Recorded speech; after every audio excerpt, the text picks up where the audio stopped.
Miffy's schoolteacher was a very nice bunny, and all the children loved her. When they found out that it would soon be her birthday, they began to think about what they could make for her. Miffy and her classmates talked about it in the playground. "Why don't we sew her a new dress?" suggested Aggie. "That would be too difficult," said Winnie. "We don't know her exact size." "How about a huge box of sweets?" "I love sweets," said Melanie. "I think she would like a big ice cream better," said Aggie. "Food is a good idea," said Miffy. "I think our teacher likes good food. Why don't we make a classroom restaurant for her?" "Yes," said Melanie. "Some of us can be the cooks and some of us can be the waiters." "What kind of food shall we make?" asked Winnie. "How about carrot soup?" asked Miffy. "My mother will help me to make carrot soup." Soon they all agreed on what each of them would do. Miffy and her mother were soon busy, chopping carrots and cooking them. They made a large pan of delicious carrot soup. The other bunnies were making waiters' aprons and cooks' hats. They decorated some dishes for the restaurant table. They wrote a restaurant menu and coloured it in. They wanted the teacher's desk to look like a real restaurant table.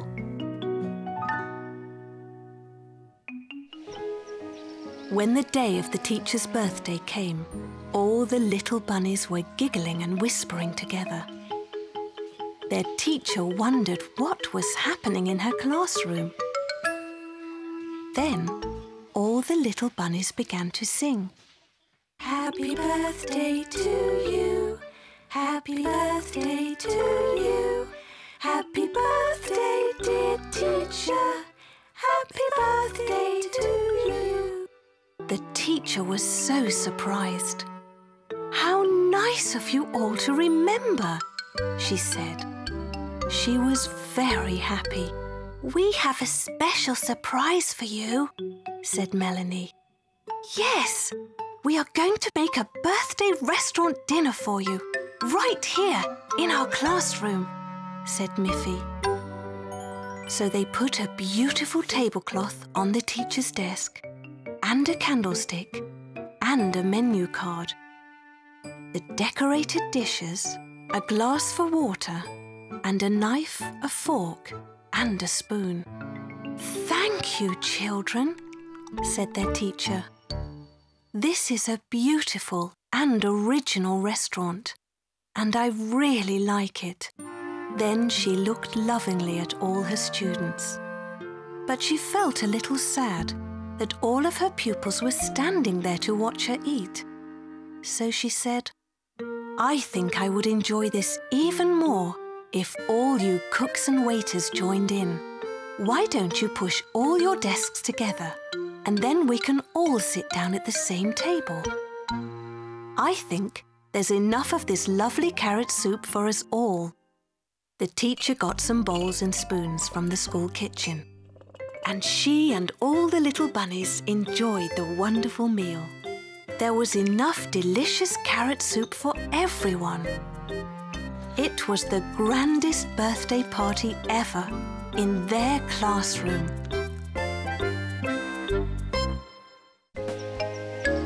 At Miffy's school, the children were learning about nature. Their teacher said, "Nature can be big things like trees and mountains. It can also be little things that you can find anywhere, even in your garden. Tomorrow, each of you must bring something from nature into our classroom." All the bunny children were excited and they began whispering together, thinking about what they could find. When Miffy arrived home, Father Bunny was in the garden. "Father," she said, "our teacher wants each of us to bring something from nature to school. What do you think I should bring?" "Well, just look around you, Miffy," Right here in our garden there is nature all around us. Miffy looked and she saw a bright red apple. She saw birds flying in the sky.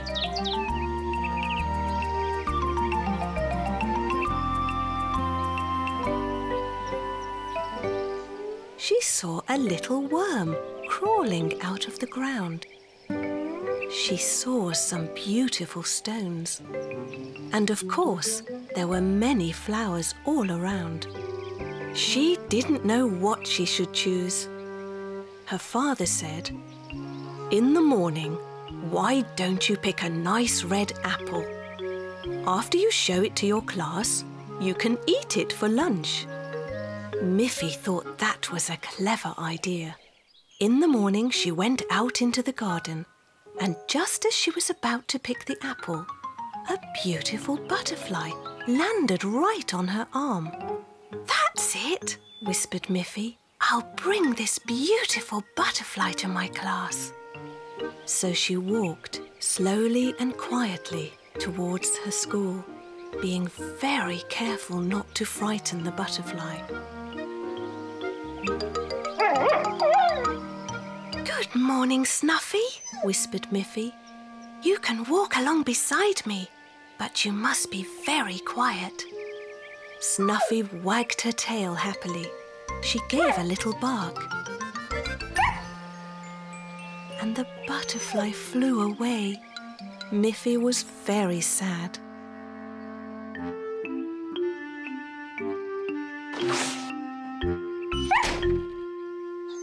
Everyone else in the class had brought interesting things.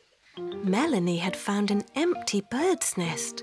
Winnie brought some bright, colourful leaves. Aggie had a beautiful stone. They each had something from nature. But Miffy had nothing. Then Snuffy, who was waiting outside the school door, gave another happy bark. And Miffy suddenly had an idea. She raised her hand. "Please, miss," she said. "I did bring something from nature, but I'm not sure I can bring her inside." "Her?" asked the teacher. "Do you have a friend outside?" "Yes," said Miffy. "She's my good friend Snuffy. Isn't a dog a wonderful part of nature?" All the other bunnies laughed, and so did the teacher. "Yes, Miffy," she said. "You are right. Snuffy is a lovely little dog, and she is certainly an important part of nature. Bring her in."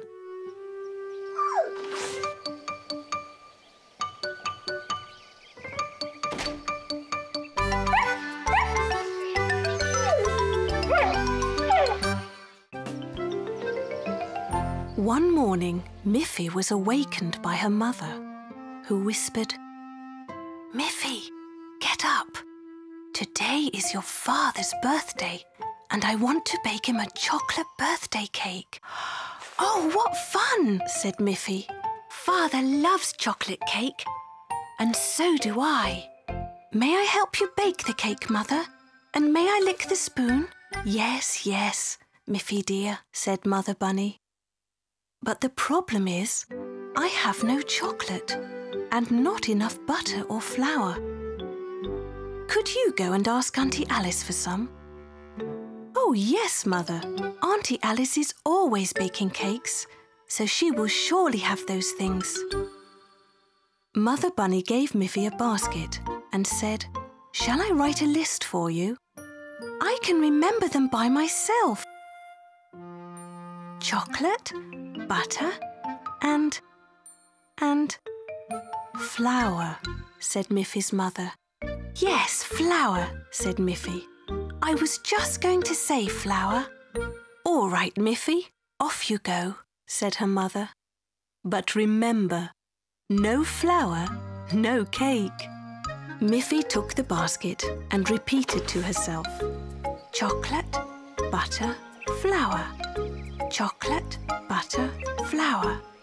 As she walked along, Miffy met Poppy Pig, who was also carrying a basket. Hello, Miffy, said Poppy. Where are you going? Chocolate, butter, flour, said Miffy. You're trying to remember something you need, said Poppy. Me too. I'm on my way to the shops. I must remember to buy some vanilla, cream and flour. I'm on my way to Auntie Alice's house to borrow some chocolate, cream and flour, said Miffy. It's good that you can remember what you need, said Poppy. Vanilla, cream, flour. Vanilla, cream, flour. Vanilla. Then Miffy saw Barbara Bear. Good morning, Miffy, said Barbara Bear. I just came from the shop and I bought some potatoes, milk and sugar. That's interesting, said Miffy. I'm just on my way to my Auntie Alice's house to borrow some vanilla, cream and sugar. Vanilla, cream, sugar. Vanilla, cream, sugar. Vanilla, cream and sugar. Thank you, Auntie Alice, said Miffy. Here you are, Mother, said Miffy. Here is the vanilla, cream and sugar. You see, I remembered everything. Miffy's mother smiled. Are you sure you remembered everything? Where is the chocolate? Where is the butter? Where is the flour? Oh dear, said Miffy. I'm sorry I got all mixed up. Now there will be no chocolate cake for my father's birthday.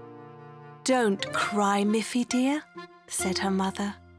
With the vanilla, cream and sugar, I can make some wonderful birthday ice cream. That evening, when they all sat down for the birthday dinner, Father Bunny said, "This vanilla ice cream is delicious. What a splendid idea." Mother gave Miffy a wink, and they all enjoyed the birthday ice cream. One autumn day, Miffy was on her way to visit Boris and Barbara Bear. Along the way, she saw beautiful yellow, brown and red leaves.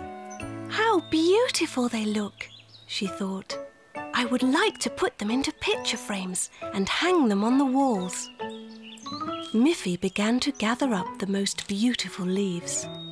By the time she reached Boris and Barbara's house, she had a basket full of them.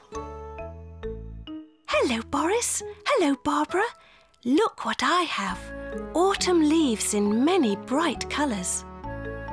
She laid them out carefully on Boris and Barbara's kitchen table. Can you help me make some picture frames, please, Boris? Yes, I can, Miffy, said Boris. They will make lovely gifts. So they went out to Boris's workshop to find some nice wood to make the frames with. While they were busy, a breeze blew through the house.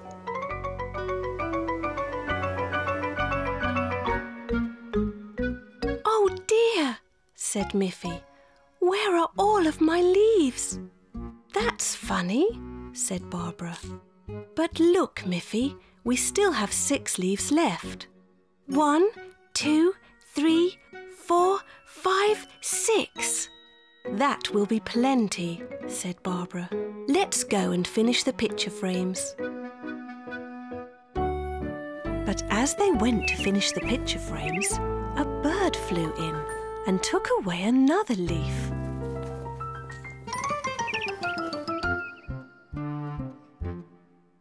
My goodness, said Barbara.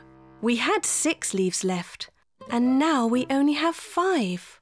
Boris quickly closed the window. We don't want to lose any more of these beautiful leaves. I have made 5 frames, so we need 5 leaves. Well, said Miffy, I think that we still have enough. So they put the 5 leaves into 5 frames. Look how beautiful they are, said Miffy. You and Barbara shall have one. Thank you, Miffy, said Boris, and put their framed leaf on the wall. You still have 4 frames to give as presents. With the 4 framed leaves packed in a shopping bag, Miffy began to walk home. When she left the forest, she met Poppy Pig. "Hello, Miffy," said Poppy. "What are you carrying?" "I found some beautiful leaves in the forest, and Boris Bear made 5 frames for them. I gave them 1, so I have 4 left." "Would you like one?" "Oh, yes, please," said Poppy. "May I have a red one?" "Of course you can," said Miffy. "If you take this one, I will still have 3 frames left." "Thank you, Miffy," said Poppy. "It's beautiful." When Miffy arrived home, she said, "Look, Father, look, Mother. I found some lovely leaves in the forest, and Boris Bear made some frames for them. I would like to give one to each of you." Her mother and father were very pleased and hung the framed leaves on the wall. Miffy still had 1 frame left. "I'll do something very special with this one," said Miffy.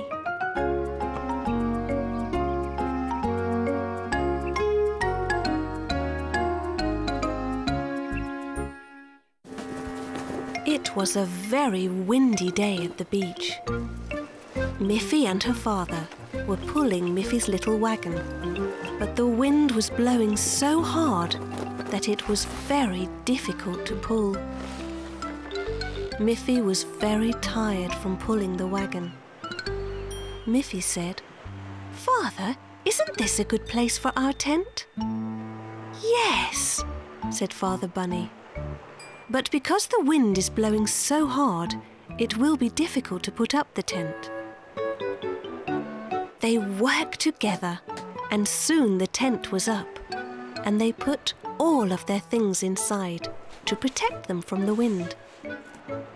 "That was difficult," said Miffy. "But it's very cosy inside here." "Yes, Miffy," said Father Bunny. "I think we deserve a biscuit now. But we must eat them quickly before everything gets covered with sand." When the biscuits were finished, Miffy and her father went out to play with a ball. But the wind was too strong. "Oh no!" cried Miffy. "My ball will blow into the water." But Father Bunny was able to stop the ball just in time. "Throwing the ball is too difficult in this wind," he said. "But I have an idea. This wind is perfect for flying a kite." So Miffy went inside the tent and brought out her beautiful red kite. "Okay, Miffy," said her father. "I will hold the kite up high, and you will hold on to the string. When the wind blows, I will let go. And if you hold on tight to the string, the kite will fly up in the air." A strong gust of wind blew, and Father released the kite, and it flew high up into the air. The red kite looked beautiful against the blue sky.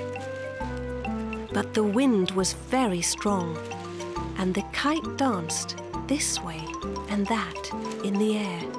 It was hard for little Miffy to hold on to the string. She was afraid that the wind would lift her off the ground and up into the air. "Hold on tight, Miffy," shouted her father. "I'm coming to help you." But he was too late. The kite hit the ground so hard that it was broken and torn. "Oh dear," cried Miffy. "My lovely kite is smashed." Father Bunny said, "Don't cry, Miffy. The wind is too strong at the beach today. I think we should go home." They carefully folded up their tent and put all of their things into the car. Miffy held her broken kite on her lap. She didn't cry anymore, but she was very sad. Miffy's mother made some warm cabbage soup for them. Then Miffy went to bed. She was very tired after her big adventure at the beach. Mother Bunny said to Father Bunny, "Do you think you can repair the kite?" "I will try," said Father Bunny. The next morning when Miffy woke up, she blinked her eyes in astonishment. There, at the end of her bed, was her beautiful red kite, as good as new. "My father is so clever," she thought.